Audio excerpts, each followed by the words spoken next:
actualité, Jacques Attali. Bonjour. Alors avec au centre de cette émission, bien votre actualité, c'est-à-dire ce nouveau livre que vous publiez chez Fayard, son titre « L'année des dupes, Alger 1943 ».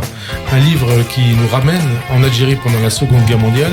Alors vous y rappelez une part sans doute méconnue, même très méconnue, de l'histoire de France, une part de l'histoire d'Algérie, de l'histoire des Juifs d'Algérie, et aussi cette histoire, cette mémoire trouble de l'Algérie française durant la Seconde Guerre mondiale. Et je vous cite un épisode incroyable, écrivez-vous, encore très mal connu, qui se déroule pour l'essentiel à Alger entre novembre 1942 et novembre 1943, et qui met en scène des vichyistes américanophiles, des Américains pétainistes, des résistants maréchalistes, tous ou presque foncièrement antisémites, hostiles tant aux Juifs qu'aux musulmans.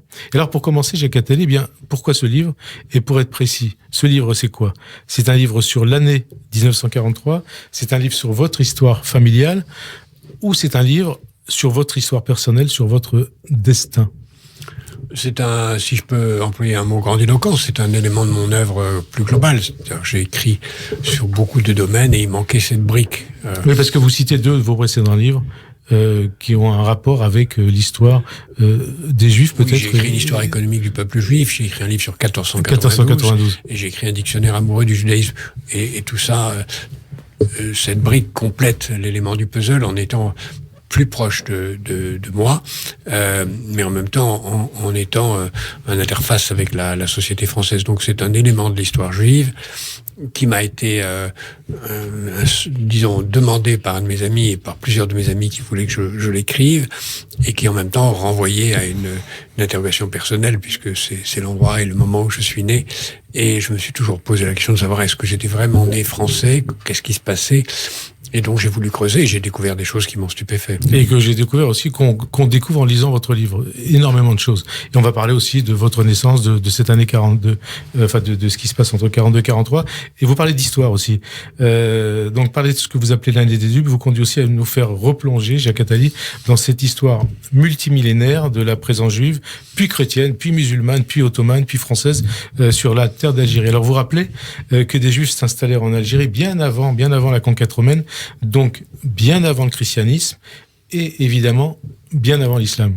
Voilà, c'est une chose qu'on oublie. Beaucoup de gens ont du mal à se souvenir que Jésus était juif, et beaucoup de gens ont du mal à admettre que le judaïsme est antérieur au christianisme, ce qui est une banalité, et que donc en Algérie, en particulier, puisque les juifs se dispersent au moins au 5e siècle avant notre ère, après la destruction du premier temple. Vous rappelez, Jacques Attali, que dès le milieu du 8e siècle, avant notre ère, il quitte les Juifs, la Judée, avec des Phéniciens, et s'installe en Afrique du Nord. Voilà, d'abord en ce qui va être la Tunisie d'aujourd'hui, mais on pense puis le Maroc et l'Algérie. Puis le Maroc et l'Algérie et le Maroc dans cet ordre.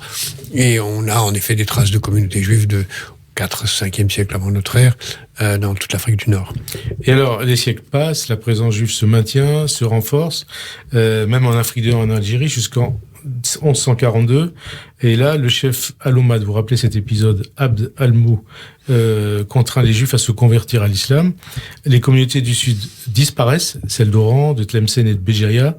En 1162, c'est aussi le cas de celle de Grenade et de Cordoue, puisque tout ça est lié. Et ceux des Juifs qui refusent l'exil et décident de se convertir sont très surveillés, vous l'écrivez dans ce livre. On leur impose une coiffure et une tenue bleue puis jaune. C'est de là, écrivez-vous, que viendrait la couleur jaune imposée en Juifs par les nazis pour les stigmatiser. Oui, si on fait l'histoire courte, le jaune semble venir de là, même s'il y a des histoires contradictoires, mais c'est de là que ça semble venir. Et cette présence juive qui est à un certain moment prosélyte, parce que les Juifs, c'est un des rares moments où le judaïsme est prosélyte non militaire, semble-t-il, mais prosélyte, et en tout cas ouvert, pas du tout fermé d'ailleurs, comme dans la Bible, où le judaïsme est ouvert, accueillant, et avec aussi des conversions volontaires ou involontaires dans les deux sens. Et avec une présence juive qui est, à partir du moment où l'islam se ferme, ce qui n'est pas le cas tout à fait au début, mais qui se ferme avec les Almohades, puis les Almoravides, qui deviennent de plus en plus agressifs contre tout ce qui n'est pas l'islam.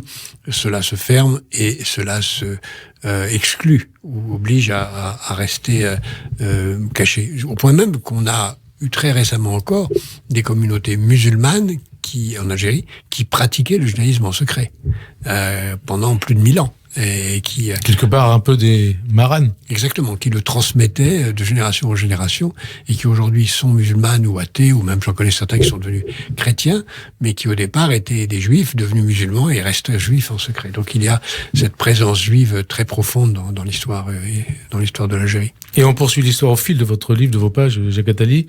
Au milieu du XVIIe siècle, c'est écrit dans votre livre, c'est ce que vous écrivez, des communautés juives venues d'Espagne, installées notamment à Livourne, ouvrent des comptoirs à Alger, Oran, à Beaune aussi, en particulier pour acheter du blé, pour le revendre en France. Et vous dites que le blé algérien servira de prétexte à l'annexion de l'Algérie par la France, une dette de blé qui n'a pas été payée par la France, du blé qui avait été acheté à des négociants juifs.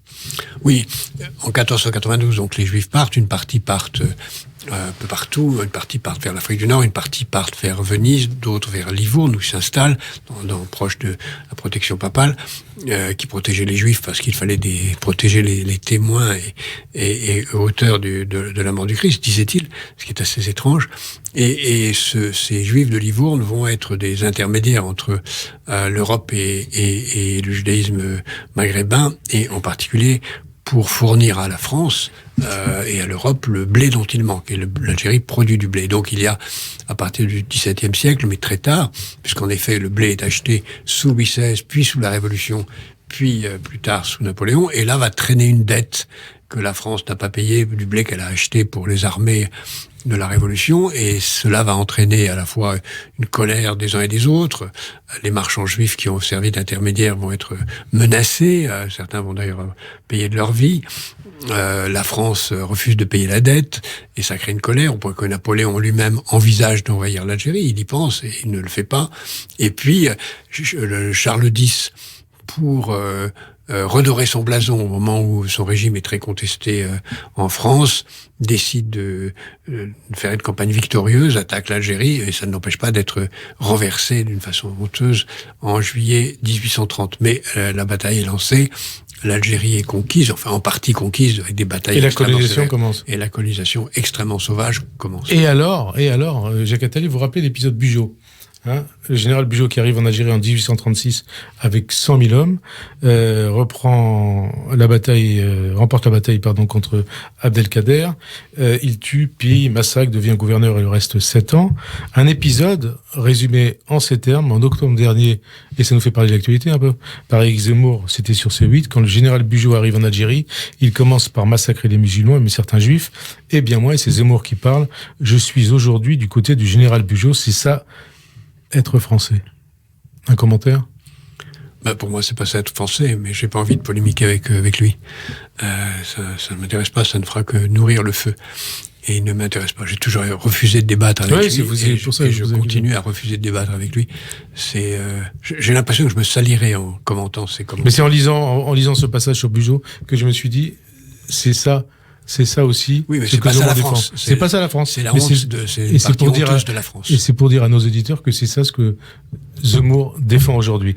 Alors revenons à votre livre. Et ce qui est important, bien important à ce moment-là, c'est que la France prend une décision très étrange, qui est de faire de l'Algérie des départements français, alors qu'elle ne le fait pas des autres colonies, sauf 4 villages du Sénégal. Et c'est cette décision qui va entraîner toute la suite. Alors, on va revenir à votre livre. Vous rappelez qu'une différence s'installe entre les Juifs et les musulmans, et dès que les premiers textes donc de 1834, des Juifs sont soumis au Code civil français, ils ne gardent leur propre loi, ils ne gardent pas leur propre loi pour leur statut personnel, mariage, divorce, héritage, filiation, alors que les musulmans conservent l'intégralité de leurs droits coutumiers, y compris la polygamie et le droit de propriété. Donc là, il le demande. C'est à la fois c'est ce que les Juifs demandent, parce que les Juifs d'Algérie veulent être considérés comme les Juifs de métropole. Veulent quelque part s'assimiler. Comme le sont déjà tous les Juifs depuis l'abbé Grégoire en France.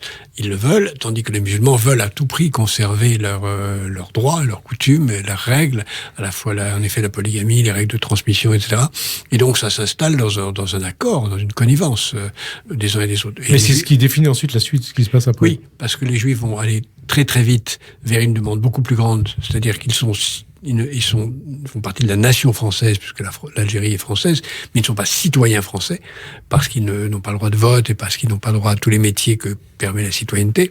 Ils vont le demander, et Napoléon III va être tout près de le donner jusqu'à tomber. C'est d'ailleurs un deuxième régime, après celui de Louis-Philippe, qui va tomber en partie à cause de l'Algérie. On va parler de Louis-Philippe, de Napoléon III, et notamment d'Adolphe Crémieux.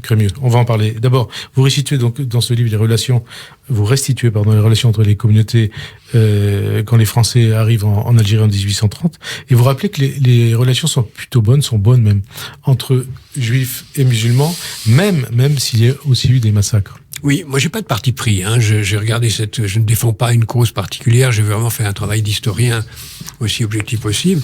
Les musulmans ont massacré des juifs. Il y a eu des juifs décapités, dont certains des grands dirigeants au début du XIXe siècle.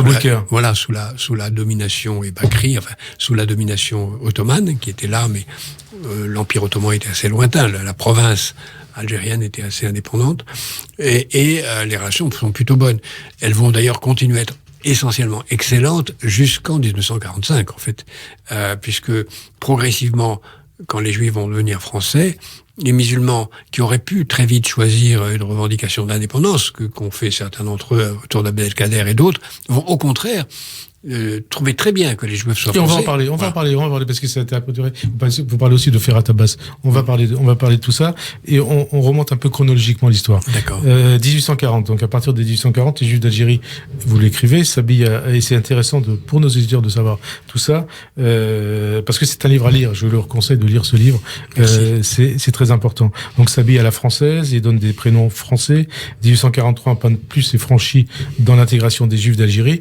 Une circulaire les invite à faire enregistrer leur mariage religieux par un officier d'état civil français. Un pas important, essentiel. Oui, ils deviennent de plus en plus citoyens français. On le retrouve d'ailleurs dans les archives. Ils ne sont pas encore totalement citoyens, puisqu'ils n'ont pas l'ensemble du droit de vote, même si certains représentants existent dans les conseils municipaux. Et le droit de vote, comme on sait, n'est pas encore le suffrage universel, même en métropole. Mais ils ne sont pas encore des citoyens pleins et entiers, alors que l'Algérie commence à se peupler d'anciens militaires à qui on donne des terres, et de gens qu'on fait venir de peu partout en France et de partout de l'Europe pour peupler, avec cette idée qu'il faut que l'Algérie soit française, mais comme on voudrait pas trop que les musulmans soient français, il faut à tout prix peupler l'Algérie de chrétiens. Et donc on fait venir un maximum de chrétiens d'Italie, d'Espagne, de France. Et il y a aussi des juifs alsaciens. Et quelques juifs alsaciens qui commencent à venir, et qui vont venir un peu plus tard, surtout quand l'Alsace-Lorraine va être perdue après 1870. Et alors on arrive en 1842, entre en scène d'Isaac Jacob Adolphe Crémieux, connu par la suite sous le nom d'Adolphe Crémieux, donc, dont l'un des petits-neveux, vous le rappelez, sera Marcel Proust, qui devient, donc, Adolphe Crémieux, qui devient député de Chinon, en Indre-et-Loire, et vous racontez qu'il commence par être proche de Louis-Philippe, à qui il conseille de partir avant de devenir ministre de la Justice du gouvernement provisoire de la Deuxième République, et avant de se faire élire député de la gauche républicaine de la 3e circonscription de Paris. Crémieux, c'est un juif du pape ou c'est un juif au centre de la République? C'est les deux à la fois. C'est un juif du pape, devenu avocat, ami de Victor Hugo, très luttant contre la peine de mort. Très influent, puisqu'il est à la fois l'avocat, en effet, de la famille de Louis-Philippe, mais aussi l'avocat de la famille de Louis Bonaparte. Donc, il est au milieu de la bataille. Donc, en 1848, il se trouve là. D'ailleurs, Victor Hugo le raconte dans Choses vues. Et il va, en effet, obtenir un poste de ministre. Il va rêver, en fait, d'être pour Napoléon III président de la République, avant qu'il ne soit empereur, ce qu'est Disraeli pour la reine Victoria. Et c'est curieux d'ailleurs, d'Israéli juif, donc conseiller influent, premier ministre de la reine Victoria, et Crémieux, conseiller influent, mais de la justice. Voilà. Et quand il va voir que Louis-Napoléon choisit quelqu'un d'autre, enfin plusieurs autres, mais pas lui, pour être le premier ministre de sa nouvelle Deuxième République, il va s'opposer très violemment à Bonaparte, c'est lui qui va devenir Napoléon III, et on va le trouver de nouveau avec Victor Hugo dans l'opposition. Et alors, je lis ce livre, je lis ces pages, ces lignes, ces pages, ces phrases sur Adolphe Crémieux, et je me dis, quelque part, il y a un parallèle à faire entre le parcours, l'influence d'Adolphe Crémieux et le parcours de Jacques Attali. Disons, quelque part, vous êtes l'Adolphe Crémieux du XXe siècle. Non, on peut pas dire ça. C'est l'idée qu'on peut se faire. Disons que vous avez été quand même le conseiller spécial de François Mitterrand, président de la République, mais heureusement François Mitterrand. Oui, mais attendez, on va dire les choses. N'est pas devenu dictateur. Non, vous avez été conseiller. Vous avez découvert des présidents de la République, conseiller de Nicolas Sarkozy, conseiller de François Hollande que vous avez découvert, conseiller influent d'Emmanuel Macron que vous avez fait monter, qui peut-être grâce à vous est devenu président de la République. Non, pas grâce à moi, il est devenu président de la République grâce à lui-même, part. Mais je l'ai en effet fait partie de ceux qui sont aperçus de son talent, oui. Et donc, sur ce parallèle, je ne saurais dire. Non, c'est toujours difficile de parler de ça. Bien sûr. Mais on peut se faire une idée. Crémieux est un personnage passionnant, tragique aussi, parce qu'il était de plus en plus juif, mais sa famille, elle était de moins en moins, puisque sa femme et ses enfants se sont convertis au catholicisme, ce qui a dû être une tragédie épouvantable pour lui, et au point qu'il n'a même pas pris la présidence de l'Alliance israélite universelle qu'il venait d'avoir l'idée de créer, et il le fera un peu plus tard. Et c'est un homme assez tragique, et qui va retrouver une place dans l'histoire assez brève, dont on parlera tout à l'heure. On va en parler tout de suite. Vous rappelez cette phrase de Crémieux: mon premier devoir, écrira-t-il donc, c'est d'obtenir que ce qu'on sollicite depuis longtemps, la naturalisation collective des Juifs d'Algérie. Question Jacques Attali. Alors Crémieux d'ailleurs, justement, n'est jamais allé en Algérie, et pourtant il se bat pour l'intégration des Juifs d'Algérie. Oui, c'est un de ses combats. C'est pas le seul, puisqu'il a le combat universel du judaïsme. Mais quelque part, c'était injuste, Crémieux. Oui, sans aucun doute. Et en même temps, il a un combat pour la France, parce que c'est d'abord un républicain. Oui. On verra tout à l'heure, d'ailleurs, que d'autres juifs vont être français avant d'être juifs en Algérie. Et lui, il est français avant d'être juif, et tout en étant pleinement juif. Et quand il va avoir... il faut bien voir que la demande de naturalisation collective vient assez vite. Dès 1860, les naturalisations individuelles sont facilitées un peu, c'est assez... Il y a quelques centaines, je crois. On compte-goutte sur les... Même pas 136. Voilà, sur les 20 ou 30 000 juifs qu'il y a à ce moment-là en Algérie. Donc, naturalisation assez au compte-goutte, mais ils vont demander tout de suite la naturalisation. Napoléon III va aller 2 fois en Algérie, et il va dire qu'il va le faire. Et d'ailleurs, il l'aurait fait si l'Empire n'était pas tombé dans cette stupide guerre de 1870. Alors justement, 8 mars 1870, le Premier ministre et le ministre de la Justice de l'Empire, donc Crémieux, est proche, dépose un projet de naturalisation collective et immédiate des Juifs d'Algérie. Alors vous allez nous parler de la suite, Jacques Attali, donc la suite de l'histoire, c'est quoi? Il y a en effet... Crémieux se rapproche au moment où l'Empire devient libéral, l'Empire tombe, et à ce moment-là, il y a un moment absolument charnière où la France est en guerre contre l'Allemagne, et le gouvernement lui-même est combattu par ce qui se passe à Paris par la Commune, donc c'est une situation extrêmement confuse, et il y a des troubles en Algérie, parce qu'il y a le renouveau d'indépendantisme parmi les musulmans qui veulent profiter de la défaite française. On a besoin vraiment de l'armée face à l'Allemagne, enfin la Prusse, et donc il faut à tout prix calmer la situation algérienne. Et donc le gouvernement provisoire, qui est en partie en ballon commencé à Tours, on demande au garde des Sceaux de ce gouvernement provisoire de régler le sort de l'Algérie. Et donc il a écrit à toute vitesse une 50aine de textes 58 décrets, voilà, c'est la date, on précise la date, 24 octobre 1870. C'est important de noter que c'est en octobre, vous allez voir pourquoi. Et donc, il écrit tous ces textes qui donnent à l'Algérie un statut un peu plus libre, même s'il reste sous le contrôle de l'armée, mais enfin qui organise véritablement l'administration algérienne et qui permet non pas de donner un statut particulier aux musulmans, mais un tout petit peu moins de contrôle. Justement, avec un débat à l'époque autour de l'avenir des musulmans, Jacques Attali, vous rappelez, faut-il les naturaliser ou pas, comme les juifs? Voilà. Et la décision est prise de ne pas le faire. On ne leur accorde pas la citoyenneté pleine et entière. Parce qu'avec cette obsession qui va durer jusqu'à l'indépendance de l'Algérie, si on en fait des citoyens pleins et entiers, on perd le pouvoir, puisqu'il y a plus de musulmans que d'Européens et de Juifs en Algérie. Mais on donne... Crémieux glisse dans un des 58 décrets, un décret, celui qu'on appelle le décret Crémieux, alors qu'il n'est qu'un des 58, un décret qui accorde ce que Napoléon III avait décidé d'accorder, c'est-à-dire la naturalisation collective non refusable par les Juifs. Et alors les chiffres, et c'est important aussi de les rappeler, parce que dès qu'on parle des Juifs, on a l'impression que c'est énorme. 37 000 Juifs d'Algérie. Oui, c'est un petit nombre. C'est une petite ville. Toute petite ville. Le total, c'est pas les adultes, c'est la totalité de la communauté juive, c'est moins de 40 000 personnes. Donc ils deviennent citoyens français, mais très très vite, même dès janvier 71, après que tout ça soit un petit peu calmé, eh bien le gouvernement français, les gouvernements français successifs vont tenter de revenir sur le décret Crémieux. D'obtenir l'abrogation du décret Crémieux. Dès janvier 71. Et d'ailleurs, ça renvoie à ce que vous dites à l'instant, considérant notamment que si on laisse les Juifs être français, eh bien, il va falloir accorder cette citoyenneté aux musulmans. Oui, parce que on les traite tous comme des indigènes. Le mot va rester. Les Juifs Code de l'indigénat, donc voilà, après. Les musulmans sont indigènes, les Juifs sont indigènes, et les Juifs indigènes et les musulmans indigènes, c'est la même chose. Donc, si on donne le statut de la citoyenneté aux uns, on va pas pouvoir le refuser aux autres. Et donc, il va y avoir une bataille, d'autant plus que l'Algérie, les Européens d'Algérie sont plus antisémites encore que les Français de métropole, que sur la bataille de Dreyfus, l'Algérie va être extrêmement anti-Dreyfusard. Moi, je considère que l'affaire Dreyfus est une preuve de ce que la France n'est pas antisémite, puisqu'il ne faut pas oublier que cette bataille était gagnée. Donc c'est une bataille positive. Mais en Algérie, c'est pas du tout une bataille positive, parce qu'il y a vraiment une majorité incroyable d'anti-Dreyfusards et d'antisémites. À une certaine élection, tous les députés élus en Algérie vont être explicitement, ouvertement dans le programme. Des députés qui allaient devant le peuple en se revendiquant de leur antisémite. C'est des députés antisémites. Antisémites. Tous les députés d'Algérie. Alors, décret Crémieux 1870, code de l'indigénat 1881. Qui reste en vigueur jusqu'en 1946. Oui, mais alors c'est quelque part opposé juifs et musulmans. Est-ce que les deux communautés avaient besoin de ça? Même si les musulmans souhaitaient... Ça ne les oppose pas, en fait, parce que les musulmans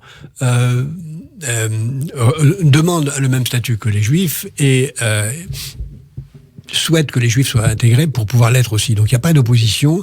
Les Juifs continuent, pour beaucoup d'entre eux, à vivre en arabe, à vivre dans la langue arabe, à travailler dans le monde arabe, même s'ils commencent à s'intégrer assez vite. Il n'y a pas d'opposition. On voit, par exemple, au moment où se crée la LICA, qui va devenir la LICRA, beaucoup plus tard. Vous avez parlé de Bernard Lecage, de son rôle. À ce moment-là, beaucoup de communautés, dans les villages se créent au lieu des banquets contre l'antisémitisme. Souvent, les sections locales de la LICA sont présidées par des musulmans. Il y a une intégration incroyable dans le combat, tout simplement parce que chacun pense que la lutte de l'un est la même que la lutte de l'autre. Alors, il y a un incident. Alors, l'incident, je crois que vous pensez à ça, c'est le massacre de Constantine, de 5 août 1934. Alors ça, c'est le seul... vraiment plus qu'un incident, puisque c'est un massacre qui a laissé des traces après. Oui, parce que c'est vraiment une sorte d'explosion de colère musulmane. On ne sait pas très bien comment c'est passé, mais enfin bon. Des centaines, voire des milliers de musulmans qui arrivent sur Constantine et qui massacrent. Qui massacrent, avec l'armée française qui n'intervient pas. On pense même que l'armée française et que on participait aux rumeurs. La rumeur, c'était qu'un juif, un ouvrier tailleur, avait pissé dans une mosquée.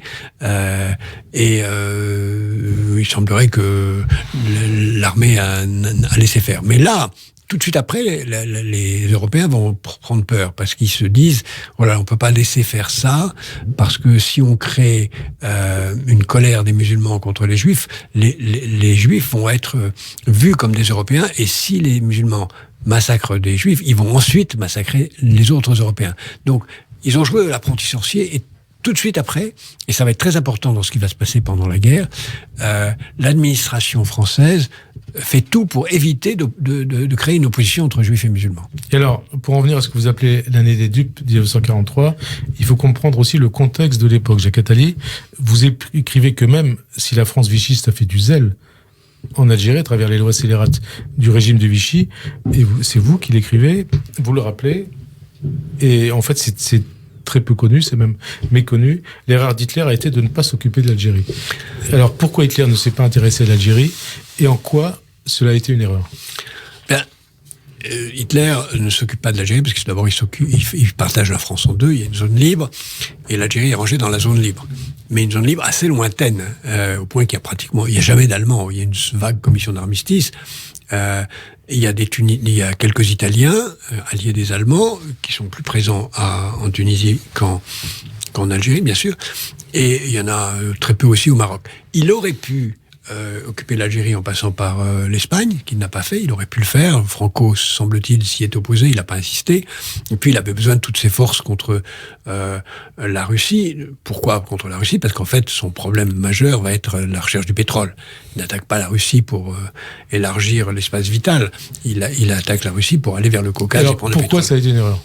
Ça a été une erreur parce que si il avait pris l'Algérie, il aurait sans doute pu aller très vite vers l'Irak, au moment où il y avait encore personne, à condition de ne pas se battre contre les Russes et de maintenir le traité avec les Russes. C'est une dystopie, on raconte l'histoire comme elle aurait pu se passer. À ce moment-là, il aurait eu le pétrole irakien et il avait beaucoup plus de moyens de garder la victoire et d'empêcher les États-Unis d'entrer en guerre parce qu'il aurait eu les moyens de s'opposer aux États-Unis. Donc, qu'est-ce qui se passe en 40 ? Les Américains mettent un ambassadeur à Vichy, les Américains mettent un consul à Alger. Si je ne me trompe pas, Murphy. L'amiral Lee est ambassadeur à Vichy. Pourquoi un amiral? Parce que l'homme fort de Vichy, c'est aussi un amiral, Darlan. Et ils mettent un autre homme qui est consul général, mais très puissant à Alger, Robert Murphy, qui est un ami de Roosevelt. Et là, tout le monde joue tous les jeux. Et alors, justement, attendez, 8 novembre 42, on en vient là. On n'y est pas encore là. On n'y est pas encore. Et pendant toute cette période avant, il faut bien voir que les lois sont appliquées de façon beaucoup plus sévère.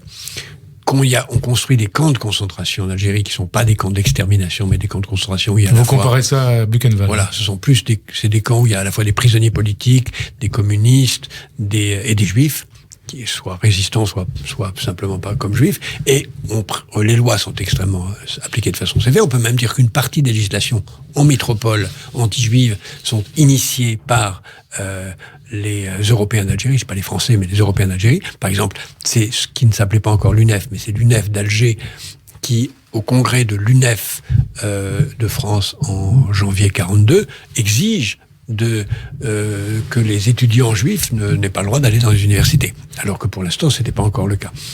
Il y a qu'une université en Algérie, c'est celle d'Alger à cette époque.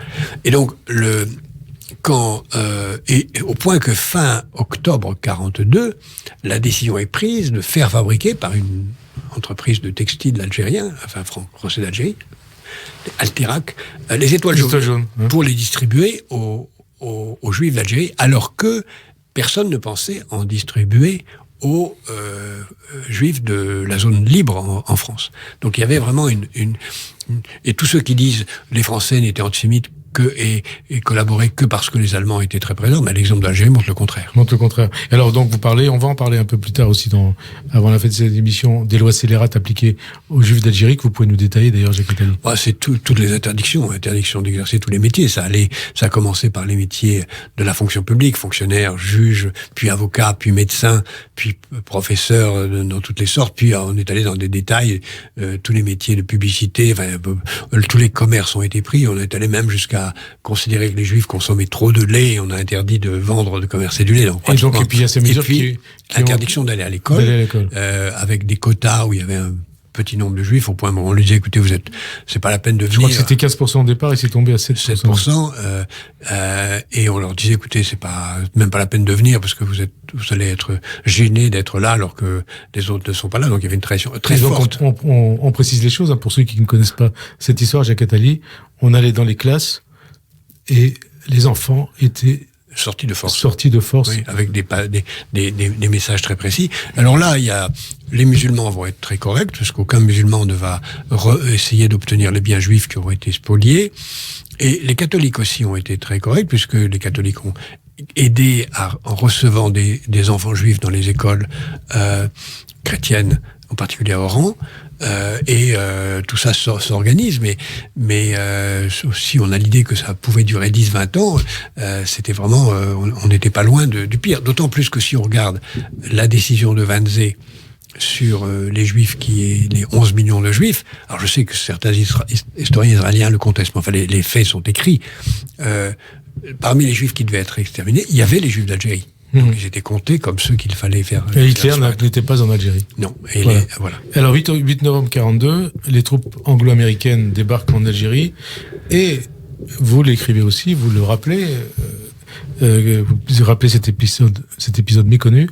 Et loin de restreindre donc les pouvoirs des pétainistes, elles vont maintenir les lois scélérates de Vichy, comme le renvoi des professeurs et des instituteurs des écoles, et l'exclusion donc de 20 000 élèves juifs des écoles publiques. Un jeu trouble des Américains. Ce qui est incroyable, c'est que d'abord, personne ne parle de ce débarquement du 8 novembre 42, parce que les Français ont tiré sur les Américains, et que les Américains, en arrivant au pouvoir, mettent Darlan au pouvoir. Darlan qui est là par hasard, semble-t-il, avec Giraud, auquel ils pensaient. Pourquoi ils font ça? Parce qu'en fait, ils n'en ont rien à faire de la libération de la France. Leur obsession, c'est de foncer vers l'Égypte et l'Irak pour empêcher les armées allemandes, en particulier celles que commande alors Rommel, de reprendre pied en Irak, où ils avaient déjà pris pied par le biais d'un pro-nazi de l'époque, qui venait d'être battu par les troupes indiennes, anglaises, indiennes sous uniforme anglais, qui auraient donné l'accès au pétrole, non pas russe, mais au pétrole irakien.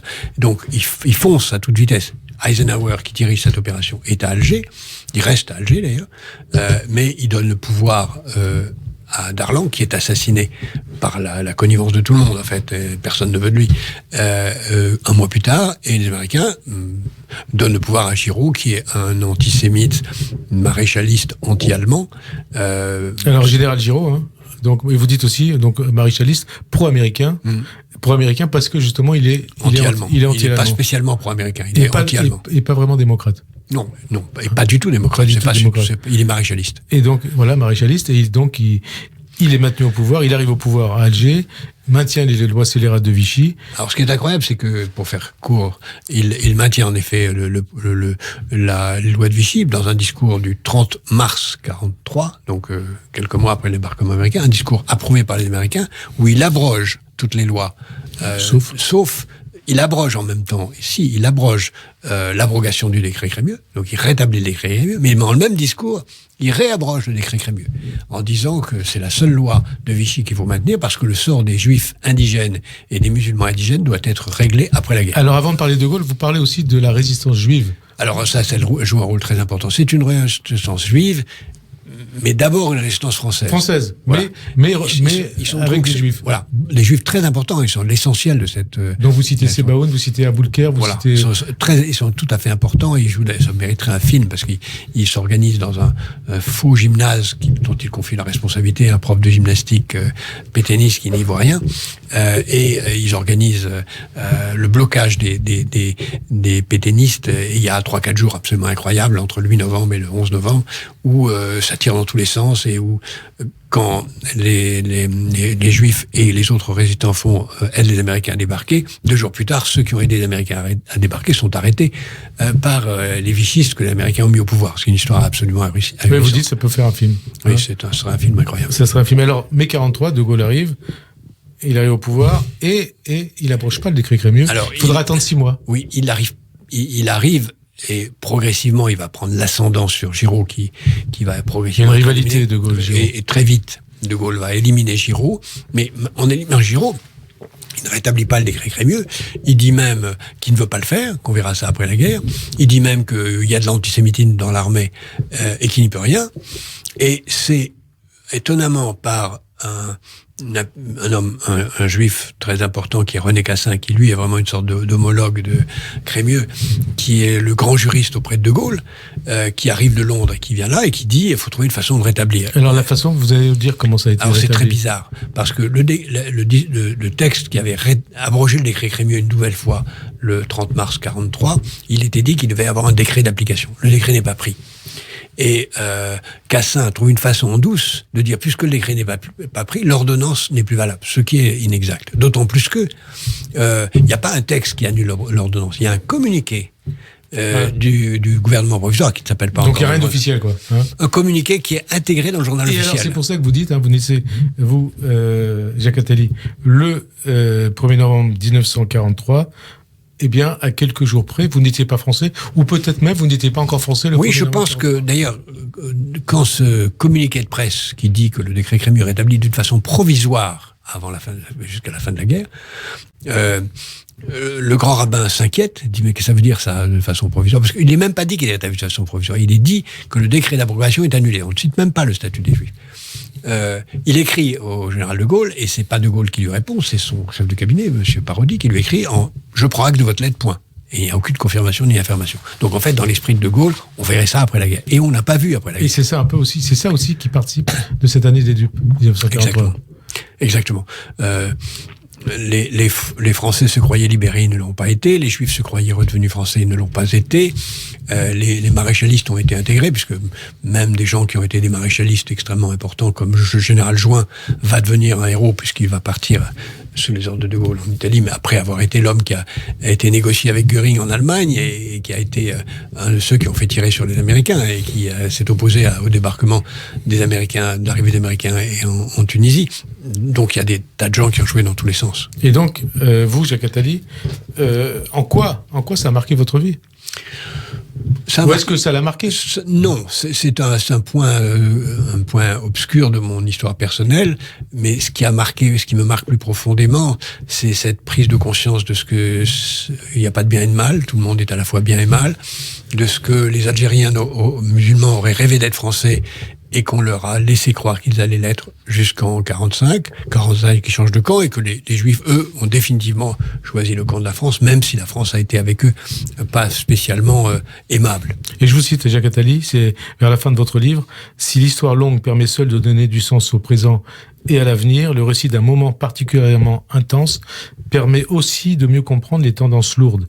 L'instant éclaire la durée, comme la durée donne du sens à l'instant. » Alors en quoi, cette année des dupes éclaire ce qui se passe aujourd'hui, Jacques Attali ? Elle l'éclaire tout à fait, vous avez raison. C'est à la fois une loupe, un moment de bifurcation, et c'est très important parce que c'est le moment où on ne sait pas ce qu'on va faire des Juifs, mais surtout on ne sait pas ce qu'on va faire des musulmans. Et là, on décide de rien en faire. Et donc, on allume la mèche qui va arriver jusqu'au bout, c'est-à-dire jusqu'à fait que les musulmans vont renoncer à vouloir être français, vouloir être indépendants, et où les Français, en fait, sauf ceux de l'Algérie française qui rêvaient de rester dans cette situation, ou qui ont été prêts à admettre que les musulmans soient citoyens entiers, en fait, n'en veulent pas.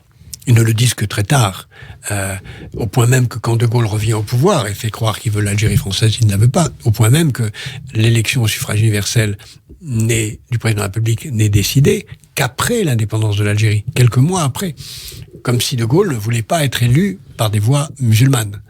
Donc ça marque tout à fait l'histoire de France, et dès ce moment-là, on voit que la relation de la France avec l'islam va être très compliquée. Et alors, puisqu'on parlait du décret Crémieux, puisque ça joue un rôle important dans ce livre, c'est au centre de ce livre, ce qu'on voit aussi aujourd'hui, c'est que le décret Crémieux est utilisé par les antisémites islamistes, par les indigénistes de Ouria Boutelja, comme la preuve que les Juifs sont leurs ennemis. C'est ridicule. En réalité, les musulmans, comme je le dis tout à l'heure, toutes les sources montrent que les musulmans étaient ravis du décret Crémieux, puisqu'ils espéraient en profiter. Non, justement, c'est pour ça que c'est important. Ils étaient tout à fait beaux, au point même que quand Messali Hadj et Ferhat Abbas, les grands dirigeants musulmans, sont arrêtés en 38-39, on leur promet, en 40, de les libérer s'ils reconnaissent et approuvent l'abrogation du décret. Et ils refusent et préfèrent rester en prison. Et alors un livre aussi, on arrive à la fin de l'émission, Jacques Attali, en hommage à votre père, à vos parents, qui, dites-vous, ont tenu à vous arracher à ce monde ancien, c'était en 1956, je crois, pour vous transmettre ce qui était le meilleur pour eux, le sens de la justice et l'amour de la France. Oui, c'était... Donc quand vous quittez je suis né le 1er novembre 1er novembre 43, et 1er novembre 54, mon père dit « l'Algérie doit être indépendante ».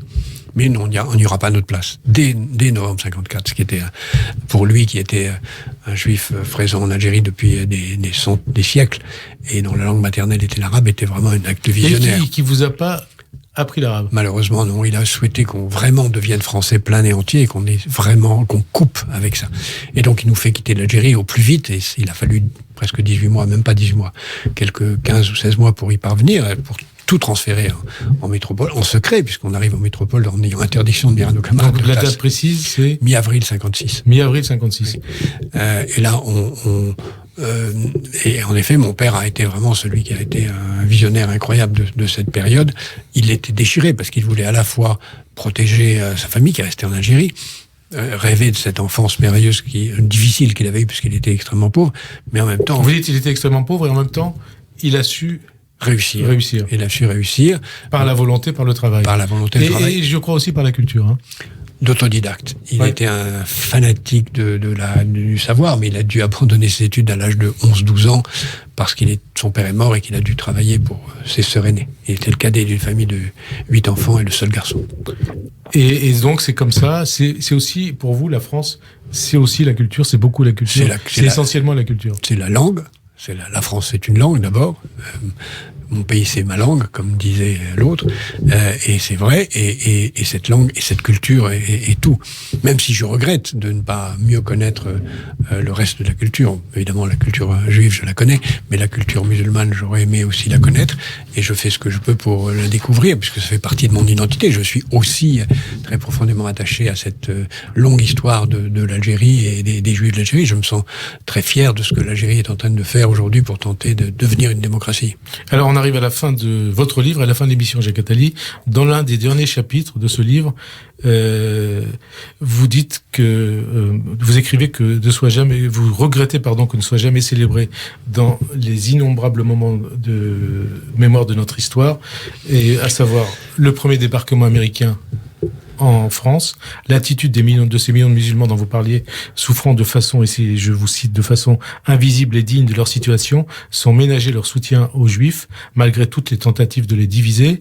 Vous ajoutez qu'on ne dit jamais que nos alliés américains, une fois débarqués, se sont empressés, donc ce que vous disiez tout à l'heure, de confier tous les pouvoirs au principal dignitaire de Vichy, Giraud, et qu'il a fallu attendre 1 an après ce débarquement pour que les Juifs redeviennent français. Et puis vous écrivez, on ne célèbre pas la publication du décret, donc le décret Crémieux, qui accorda la citoyenneté française aux Juifs d'Algérie, mais on ne s'excuse jamais de ce que la France leur a fait subir ensuite, ni de l'abrogation de ce décret, un épisode, il faut le dire, ancré dans la mémoire des Juifs d'Algérie.